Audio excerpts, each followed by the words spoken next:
अर्हन्ताणं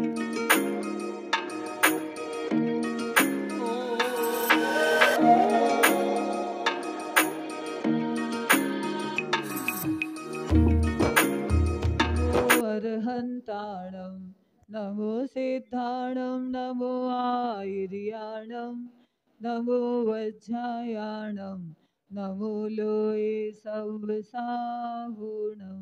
पंच परमेश्वरी भगवान की, कुंडलपुर के बड़े बाबा की, देवाधिदेव 1008 श्री चिंतामणि पार्श्वनाथ भगवान की, भगवान महावीर स्वामी की, संत शिरोमणि आचार्य भगवंत गुरुदेव श्री विद्यासागर जी महाराज की, गुरु नाम गुरु श्री ज्ञान सागर जी महाराज की, 3 कम 9 करोड़ मुनिराजों की, वंदनीय आरिका माँ श्री आदर्शमती माता जी की।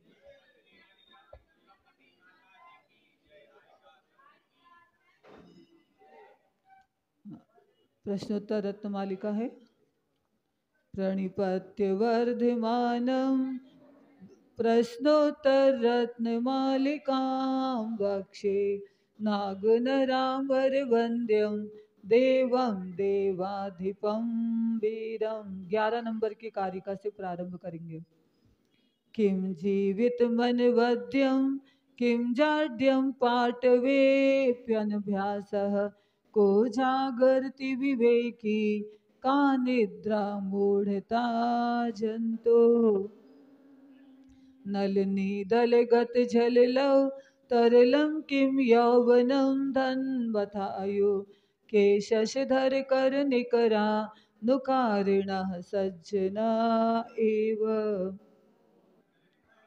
किं दानमना को नरकः परवशता किं सौख्यं सर्वसंगवीरतिर्या किं सत्यं भूतहितं किं प्रेयः प्राणिनामस्वः। किं दानमनाकाङ्क्षं किं मित्रं यन्निवर्तयति पापात् कोऽलङ्कारः शीलं किं वाचां मंडनं सत्यम। 15 नंबर की कारिका है।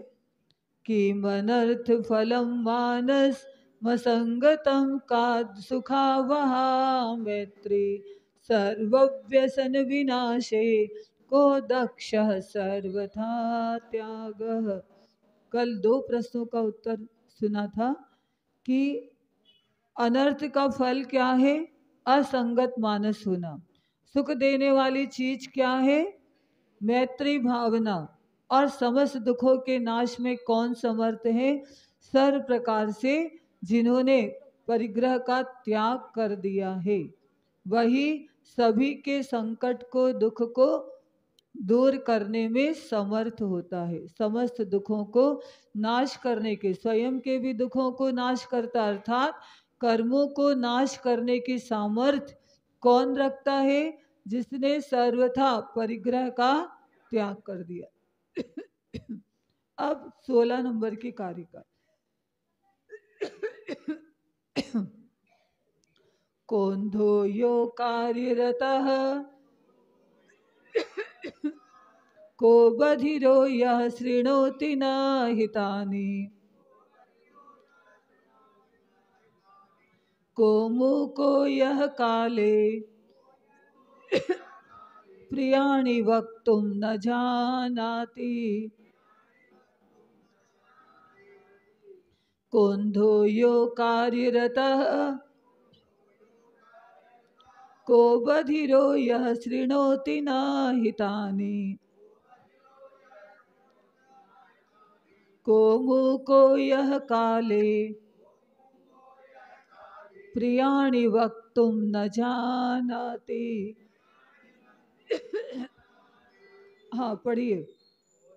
कुंधो यो कार्यरतः को बधिरो यः शृणोति न हितानि को मूको यः काले प्रियाणि वक्तुं न जानाति। अंधा कह, अंधा कौन है? यह अकार्यरतः, जो अयोग्य निंद्य कार्य में लगा हुआ है। जो करने योग्य कार्य नहीं है, ऐसे कार्य को जो करने में लगा है वो अंधा कहलाता है। कह बधिरा, बहरा कौन है? यह हितानी न शृणोति, जो हित को नहीं सुनता है। मूका, गूंगा, कह कौन है? यह काले प्रियाणी वक्तुम न जानाति, जो समय पर प्रिय बोलना नहीं जानता। कितने अच्छे प्रश्न हैं। पहला प्रश्न क्या है? अंधा कौन है? जो निंद्य कार्य में लगा हुआ हो। बहरा कौन है? जो हित को नहीं सुनता हो। और गूंगा कौन है? जो समय पर प्रिय वचन नहीं बोलना जानता हो। जग में अंधा कौन रहा है, जो निंदित दुष्कार्य करे। कौन रहा बहरा इस जग में, जो निज हित ना सुना करे। गूंगा कौन कहा जाता है, मुख होकर भी इस जग में। मिष्ट वचन जो नहीं बोलता, कभी यहाँ शुभ अवसर में। ये पद्य मुनिश्री प्रणम्य सागर जी महाराज ने बनाया और उन्होंने टीका भी लिखी इसी की। अंधा कह, यह अकार्यरता हिंसा व्यसन पर कन्या स्त्रीसु रतः इत्यर्थः। अर्थात जो करने योग्य कार्य नहीं है, ऐसा कार्य हिंसा, सातों प्रकार के व्यसन और पर की कन्या या स्त्री में जो रत होता है वह अंधा कहलाता है। अंधा, बहरा, गूंगा, 3 प्रश्न के 3 उत्तर यहाँ पर दे दिए। तो पहला प्रश्न है कि अंधा कौन, अर्थात अंधा कौन है जो करने योग्य कार्य को नहीं करता, और जो करने योग्य कार्य नहीं है उसको वो जो करता है वो अंधा कहलाता है। और ऐसा व्यक्ति न स्वयं सुखी हो सकता है और न ही दूसरों को सुखी बना सकता है। इसलिए अंधा कौन है, इस प्रश्न का उत्तर हम आज समझेंगे। मेरे योग्य करने योग्य कार्य क्या है और करने योग्य कार्य क्या नहीं है, उसके बारे में अपने को सोचना है। करने योग्य कार्य तो 5 पापों से विरक्त हो जाना, पंच इंद्रिय के विषयों से बचना, 5 इंद्रियों पर किसी प्रकार से आसक्ति का परिणाम नहीं होना 5 इंद्रिय के विषयों में, ये करने योग्य कार्य कहलाता है। और नित्य प्रति श्रावक के जो 6 आवश्यक हैं उन आवश्यकों का पालन करना, और बिना मतलब हम किसी की कुछ बात को सुना और राई का पहाड़ बना करके बताते जाते, ये करने योग्य कार्य है क्या? नहीं है। और जो बुरी आदतें होती हैं वो भी करने योग्य कार्य नहीं है। इन सब से बचना अनिवार्य है। और करने योग्य कार्य नहीं है उसको करते जा रहे हैं तो पाप कर्म का आश्रव बिना मतलब के होता चला जा रहा है। उससे बचना। किसी के घर गए और जा कर के देखा, आहा कितना आलीशान घर तुमने बनाया है, तो माता जी हम कौन सी बात करें। ये कहो कि अरे तुमने नया घर तो बना लिया, अब ये भावना भाव, हे भगवान मेरे घर में आचार्य श्री जी के आहार हो जाए। बात करने का तरीका बदल दो। परिग्रह की प्रशंसा क्यों करना? इतना अच्छा बनाया, देखो तुमने तो रसोई घर भी कितना खुला खुला बनाया है। अब जब तुम चौका लगाओगी तो किसी प्रकार से लाइट जला करके भोजन नहीं बनाना पड़ेगा, ऐसी तारीफ कर दो। बात वो भी की जा रही और ये भी की जा रही है। तो इस तरह का विवेक अपने को रखना होगा।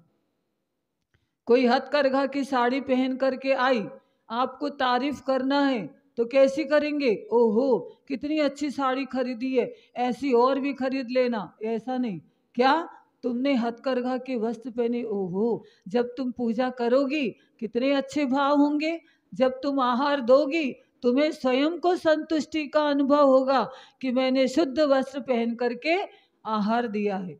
और 10 लक्षण पर्व में तुमने हथकरघा के वस्त्र पहनने का नियम ले लिया। ओहो, दुनिया में जितने भी अशुद्ध वस्त्र हैं उनको पहनने का पाप नहीं लगेगा। कितने पाप से बच गई, ऐसी बात करो। तो ये करने योग्य कार्य है, इसी को कहा जाता है व्यवहार कुशलता। किसी ने कोई अच्छी किसी का खेत है, दुकान है, मकान है, अरे तुम्हारे पास तो इतने इतने खेत हैं, वाह तुम लोग तो बड़े आदमी कहलाते। उसकी जगह क्या बात करना, अरे तुम्हारे यहाँ खेत है, आचार्य जी ने बताया है कि अपने को कीटनाशक दवाई का उपयोग नहीं करना, खेत में कीट निरोधक दवाई का उपयोग तो कर सकते हैं, जिससे कीड़े की उत्पत्ति ही नहीं होगी तो मारने का पाप भी नहीं लगेगा। और खेत को बेचना नहीं, आप इस प्रकार से कर सकते हैं। और आपके खेत में जो भी वस्तुएं धान्य आदि उत्पन्न होते हैं, ये आप आहार दान में शुद्ध वस्तु साधर्मी को भी दे सकते और स्वयं भी उसी का प्रयोग कर सकते। तो ये तारीफ भी हो गई उसके खेत की, और विवेक की बात भी आपने बता दी।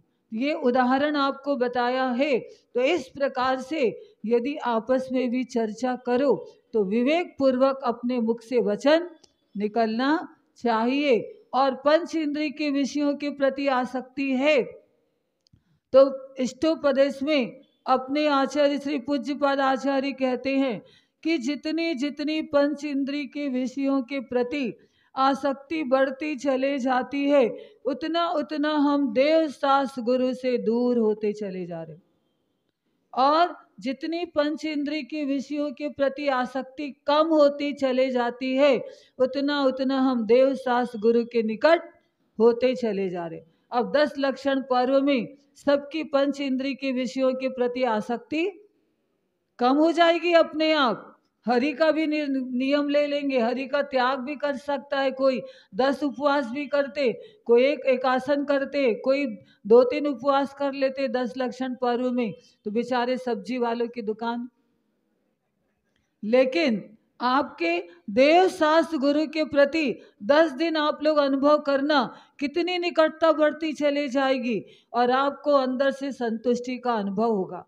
तो 10 दिन में क्या क्या करना, 10 दिन यहाँ शिविर लगेगा और शिविर में कौन कौन से नियम का पालन करना कल हमने कहा था ना, आज बताएंगे।